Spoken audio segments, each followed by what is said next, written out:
Hello viewers, this is Paladin of Odin, and this is some more Magic the Gathering Online. This is another episode of the Standard Commentary series.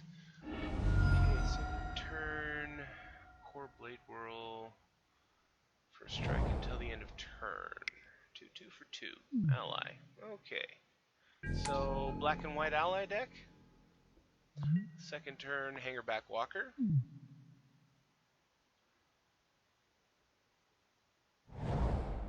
You know, if this were high school, or the stereotypical high school, I want to say Hangerback Walker would probably be, one of the most popular guys in school. Maybe the captain of the football team or something like that. Just with the sheer amount of play he sees. Tonight, I would say I have seen exactly 2 matches where nobody has played a Hangerback Walker. And this, just so you guys know, this is probably the 8th match that I've sat through. So, Calastria Healer. So, he's got his life gain set up. First strike ability. Looks like he's running green as well. A second healer. That can really stack up. Every ally hitting them for 2 and you gaining 2.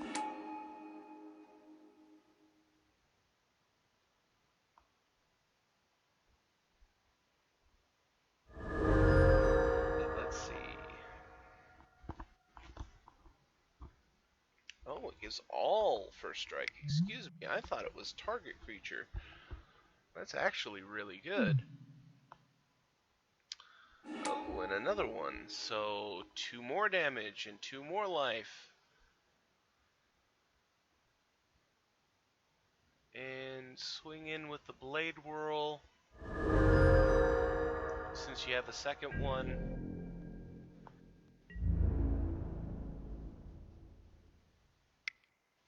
And it's a safe bet.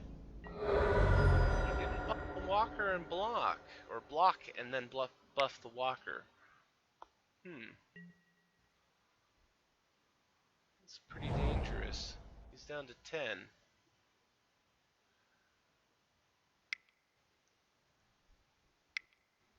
Siege Rhino.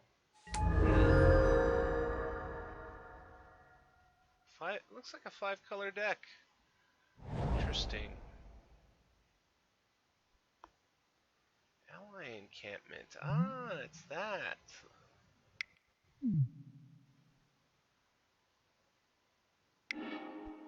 And Obzon Charm to get rid of the Rhino. I have to say, this is a ridiculously versatile charm. I've always been a fan of the charms. Way back to, what was it?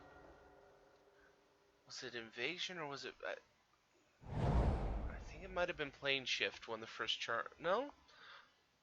Those were the dragon charms back then. There were charms before that, but those were the first ones that I came into contact with when I started playing Magic, and I always loved those cards because the concept of a card being able to do 3 different things and it's your choice what it did, that was mind-blowing back then to me as a new player.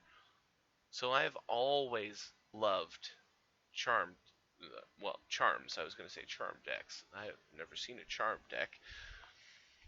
Anyway, Obzon Charm. Really, really good card.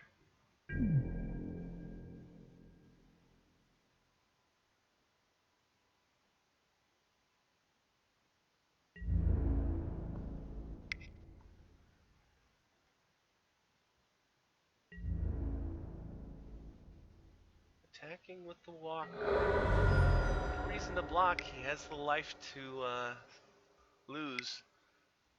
And he doesn't want to lose his healers since at the moment they are winning him this game. Bring to Light. Oh, is it a Converge deck? I didn't even think about that. Wingmate Rock.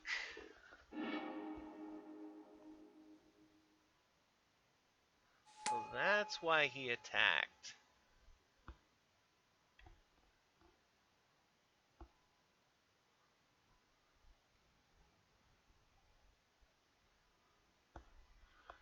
Okay, now I'm starting to understand this deck. Though I have to admit, I don't really see Converge being that good. Some of the cards that have Converge can be, because they are good without spending, 5 mana. For example, this, not a fan of this. Veteran War Leader. Power and toughness are equal to the number of creatures you control. Tap another untapped ally.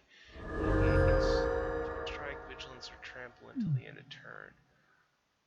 Ow.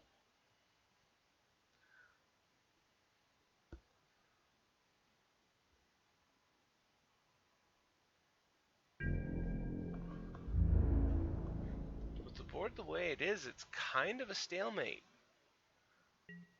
Every ally, he loses 2 life, he gains 2 life.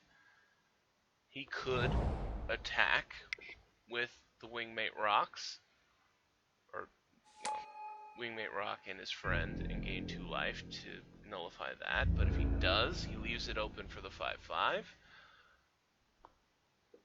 And he plays Dragon Master Outcast, which could turn the game around for him. 6 or more lands. He has that. So he'll start getting 5/5 dragon tokens. But is it too late? Lantern Scout. Lifelink until the end of turn.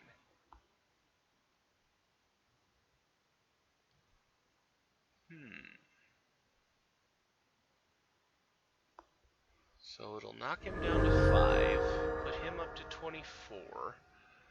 War Leader will have first strike already. He'll gain lifelink off the Lantern Scout. Tap and give him trample. Or he could just swing in with everything. Tap this to give him trample. I don't know that it would be enough, but if he goes for it, we'll find out. 4 blockers. Trample over for 2. Block, block, block. No, I don't think it would be enough.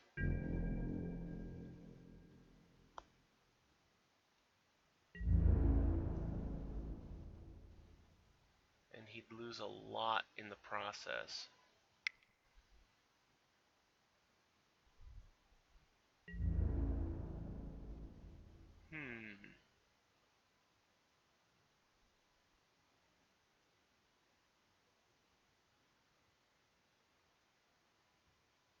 Ow, he's gonna take 4.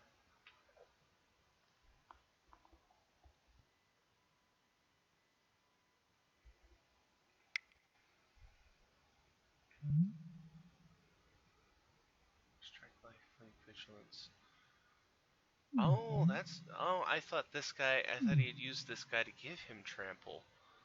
I assumed he already had it. Okay, so that'll be 3, so it'll only be down to 2.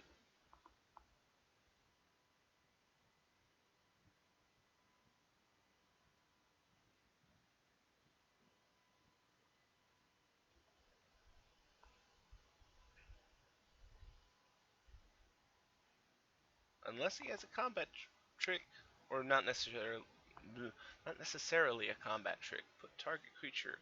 So he's punting the veteran war leader.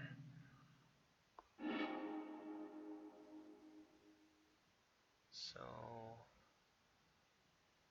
he'll lose the Blade Whirl. It's just gonna happen.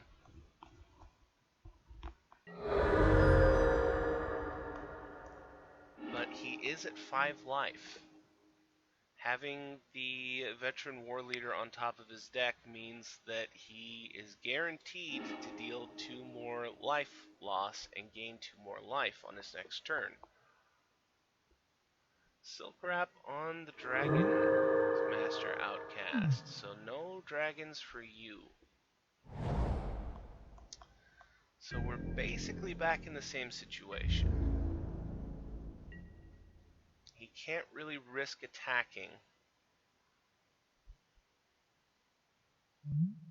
Sacrifice it, return target ally you control to its owner's hand. That could actually be really helpful. If he gets to the point where he just needs 1 more ally. So he has 3 blockers. This guy, he can't have haste, so he's not very helpful right now.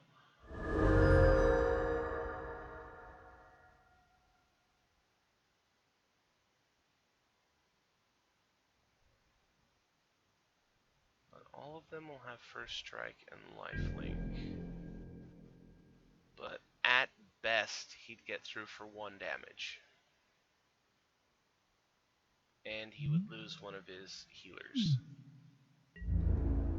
So I wouldn't attack at all and just hope that I draw a cheap ally.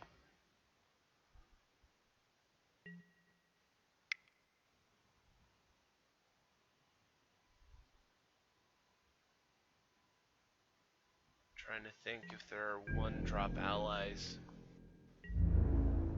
Because with the way his mana situation is, he...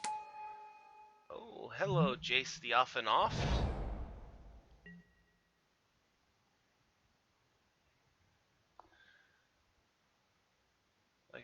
So back to what I was saying. If he for example, this guy. If he plays that guy, he'll put him at 1. It'll be 2 mana. He could then activate Ally Encampment to return... Oh, it would have to be to return 1. So all he really needs is to draw 1 more ally.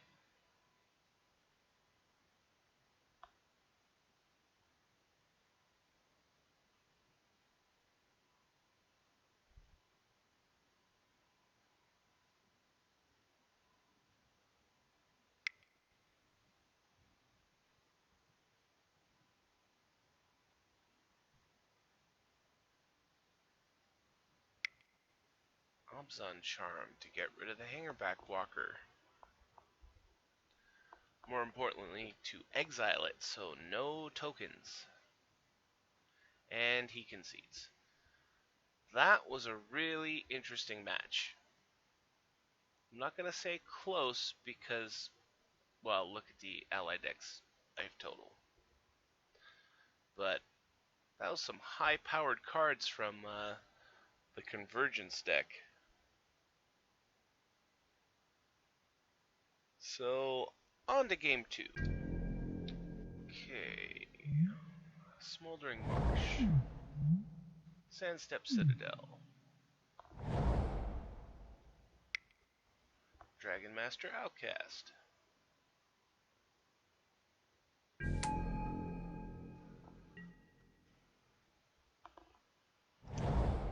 No, it's an interesting... Wow, forgot how to talk for a second. It's an interesting strategy to play him early. Because for most of the early game, he is going to be useless. He's a 1-1. He is no threat. But at the same time, if you're looking, a few moves ahead, you can see how that guy can very, very quickly turn into a threat. Oh, Silk Wrap on the healer, which, last game was basically the key to success. But back to what I was saying, you can tell how quickly this guy becomes a threat. So if you have something like Silk Wrap, it's tempting to get rid of that right now. But at the same time, he's just a 1/1. His ability is completely irrelevant. And Core Blade World just got wild slashed. This is really not. He got mana screwed.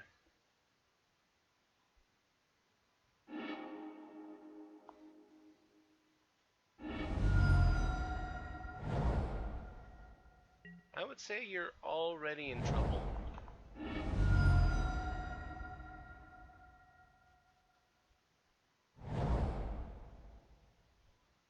5 mana.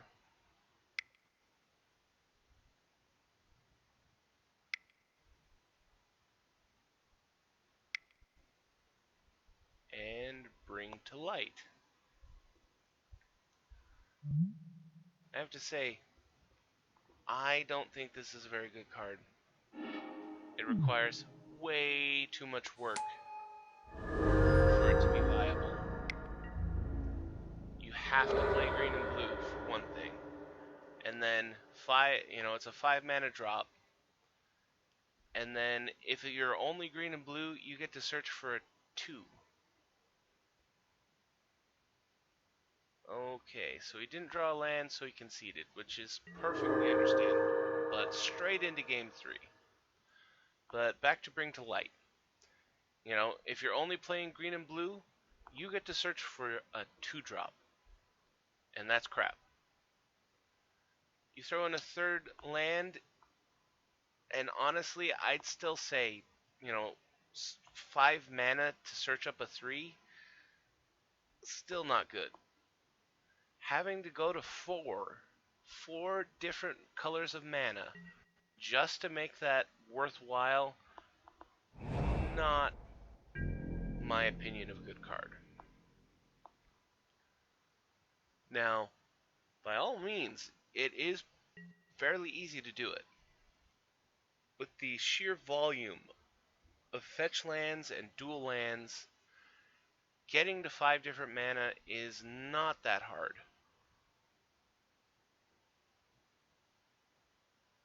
But I don't like the idea of paying 5 mana for a sorcery and then having what I search be determined by the number of different mana types that I used.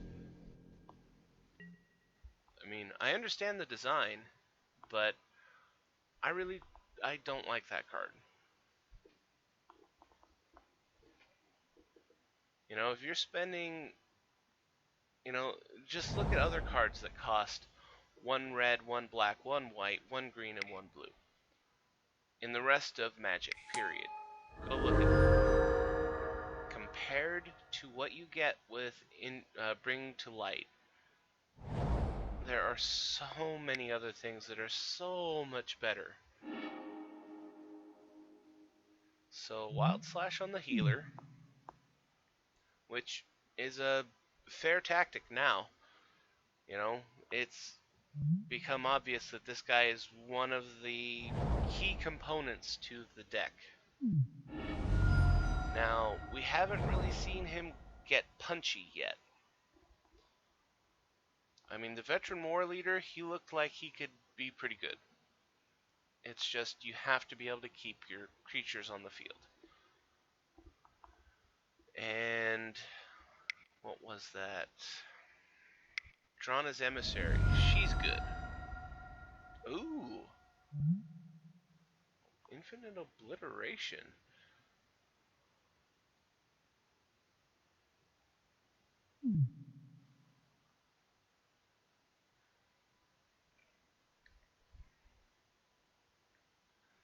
So, what do you guys think? Siege Rhino?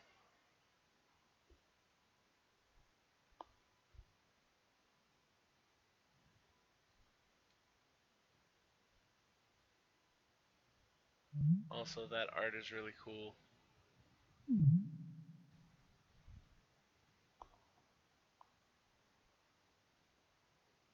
Because there's no gore to it, but it's really provocative. You see a guy cut completely in half, and it's just that, infinite mirror effect. But none of the swords are cut in half, which is really interesting. It's very cool art.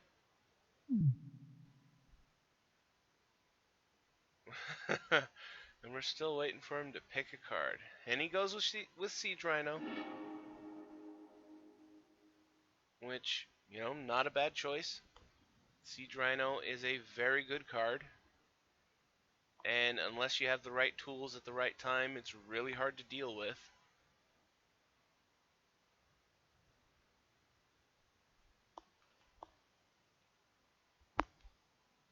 But as you can tell from chat, he's kind of wishing that he had picked Jace instead of the Siege Rhino. It might be because he has a Jace in his hand. That'd be about the only reason why he would think that after the fact.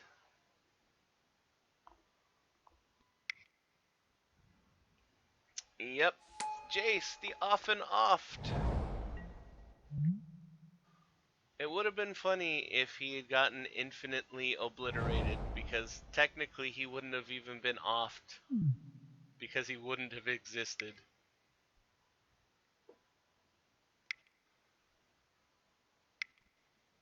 Gideon.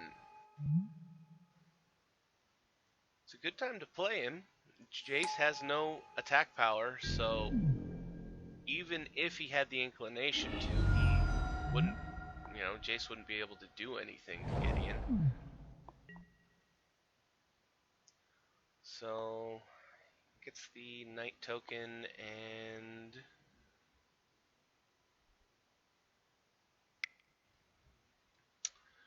uses Jace's ability.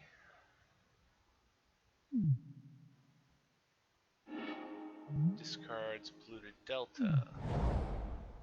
Smoldering Marsh.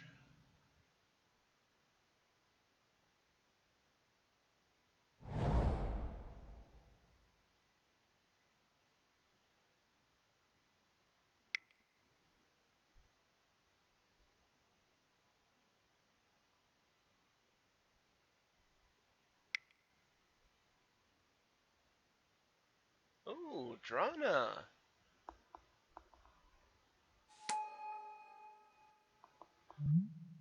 I think I've mentioned it before, but I saw a Reddit post asking whether or not to keep her. A guy had drafted and gotten her, and he was wondering whether or not she was good enough to keep so that he could sell it later, or whether to sell it now while its price is as high as it would be.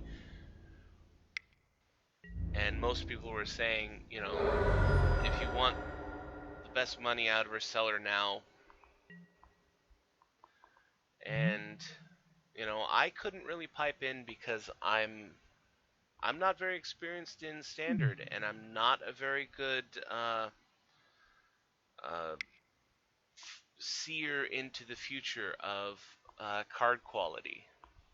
Okay, discard and 2 damage to the face and into Gideon. But I was looking at her, and I like her. Especially since her, if you haven't noticed, okay, she's a 2/3 flying first strike. And whenever she deals combat damage to a player, put a +1/+1 counter on each attacking creature you control. So, swing with her and your team. If she gets through, she first strikes. Your team gets a buff before they deal combat damage. So, it's kind of like having a combat trick on a stick. And I love effects like that. I really do. Oh, and Jace is gonna flip. One of the rare times that he has survived long enough to do so.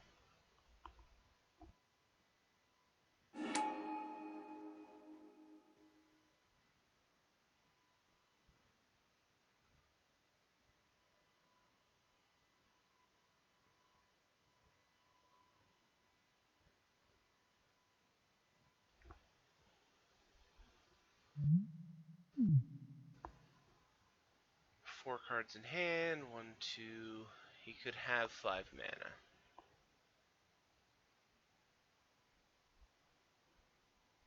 He is at a board disadvantage at the moment. Okay, he's going for Wild Slash to kill.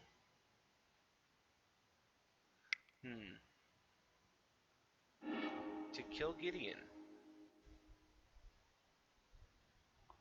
Because I was looking at it, it's like you could kill Gideon, or because of what Drana can do, you could kill one of the tokens so that they don't get bigger.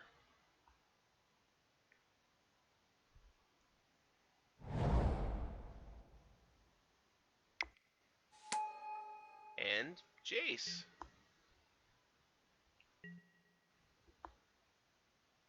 So, hedging his bets. If Planeswalker Jace dies, he has Little Jace, who can immediately flip. Lantern Scout. Allies gain lifelink.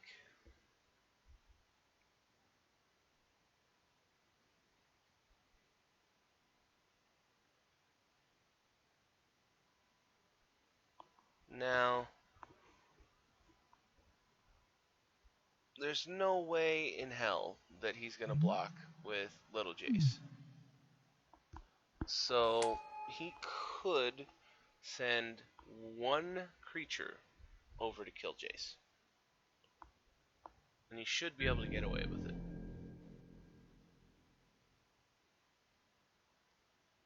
But if he does that, wants to stop him from blocking to keep Jace alive.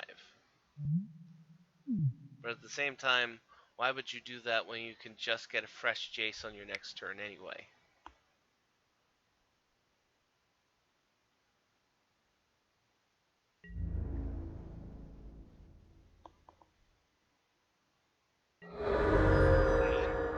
And there's that trick I told you about. And down goes Jace, only to come right back.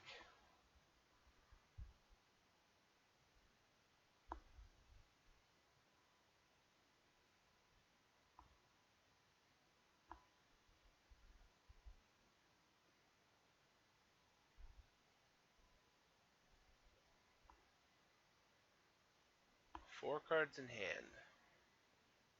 Jace can draw you another card, so you can filter a little. But 10 life. And things are only going to get worse.